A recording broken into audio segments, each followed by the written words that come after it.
Kita berjalan menyusur hutan berdua, melarikan diri dari penatnya kota. Dan sang senja mengintip dari balik dedaunan. Tersipu malu karena kau lebih indah.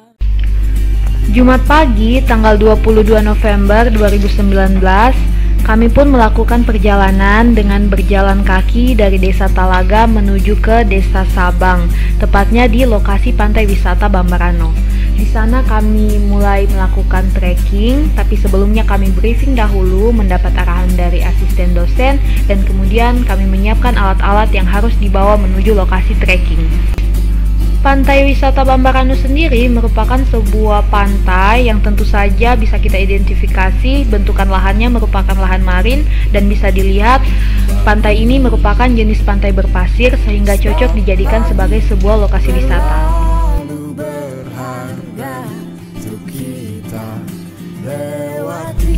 Jalan yang kami lalui tidaklah mudah.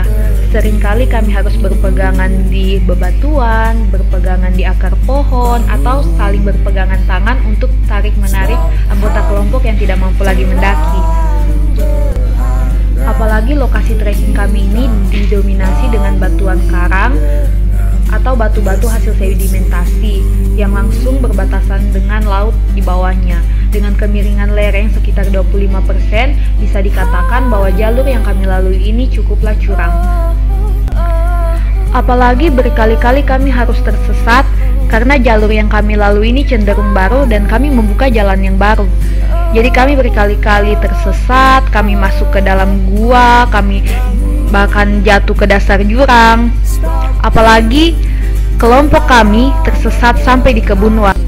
Awalnya kami kaget, kok tiba-tiba hutan yang kami lalui berubah menjadi pohon-pohon kelapa, dan juga tiba-tiba kami mendapat jalan setapak. Lalu kami sadar, astaga, kami berada di jalur yang salah.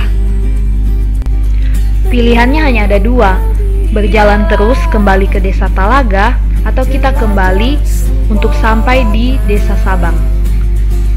Tapi dua-duanya adalah sesuatu yang tidak mungkin kami lakukan karena jarak yang cukup jauh. Beruntungnya, dengan kemampuan membaca peta, kami pun mencoba kembali menemukan jalan yang harus kami lalui untuk kembali ke titik awal trekking kami dimulai tadi. Dan lebih beruntungnya lagi adalah kami disatukan dengan teman-teman sekelompok yang tidak pandai mengeluh, sehingga perjalanan kami yang di luar ekspektasi dan tidak sesuai rencana jadi terasa menyenangkan, sebab setiap langkahnya kami iringi dengan canda dan tawa. Dan akhirnya kami melihat bibir pantai, yang artinya bahwa kami sudah dekat dengan base camp tempat berkumpul awal tadi. Kami pun segera bergegas, dan kebetulan setibanya kami di sana tepat pada saat waktu makan siang.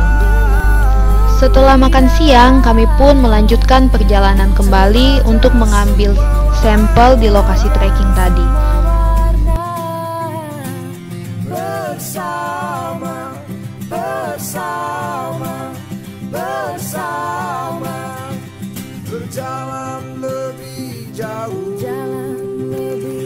Di pertengahan jalan, ternyata hujan turun, jadi kami harus basah-basahan. Untung saja kami sudah mempersiapkan mantel hujan, mengingat ini bulan November dan rawan hujan. Jadi mantel hujan yang ada kami gunakan untuk melindungi semua perlengkapan kelompok agar tidak basah dan tidak rusak.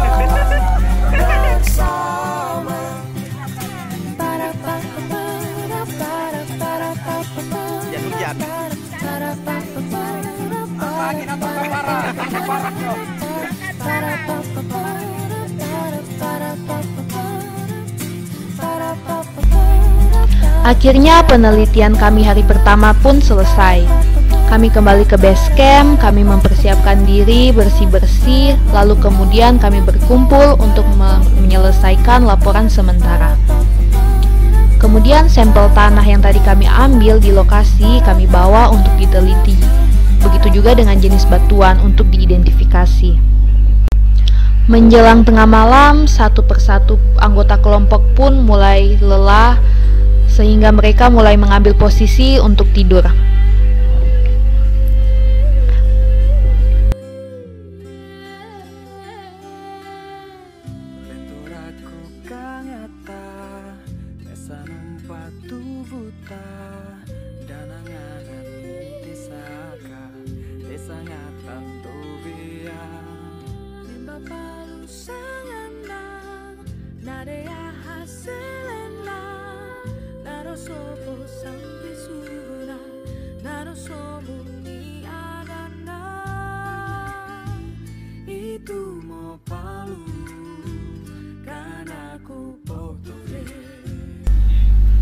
Kemudian tibalah di hari kedua.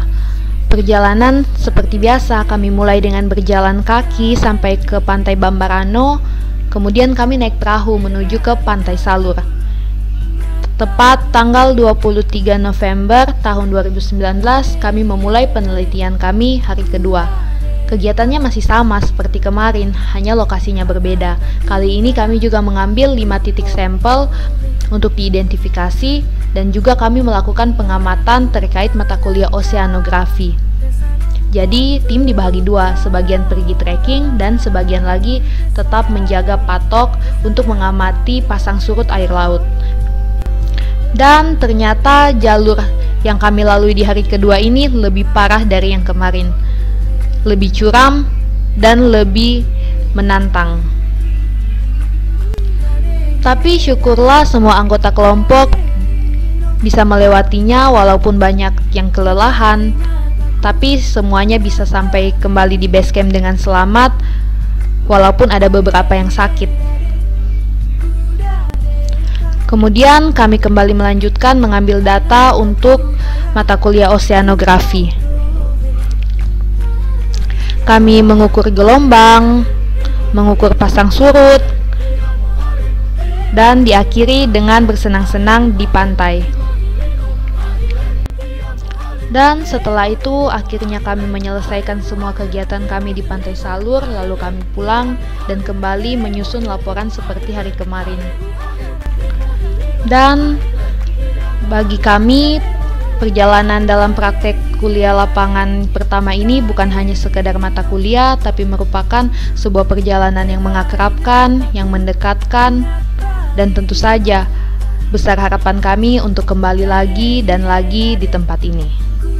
Demikianlah perjalanan kami, bukan hanya sekedar data fisik yang kami dapatkan, tapi juga kenangan dan catatan indah di masa kuliah.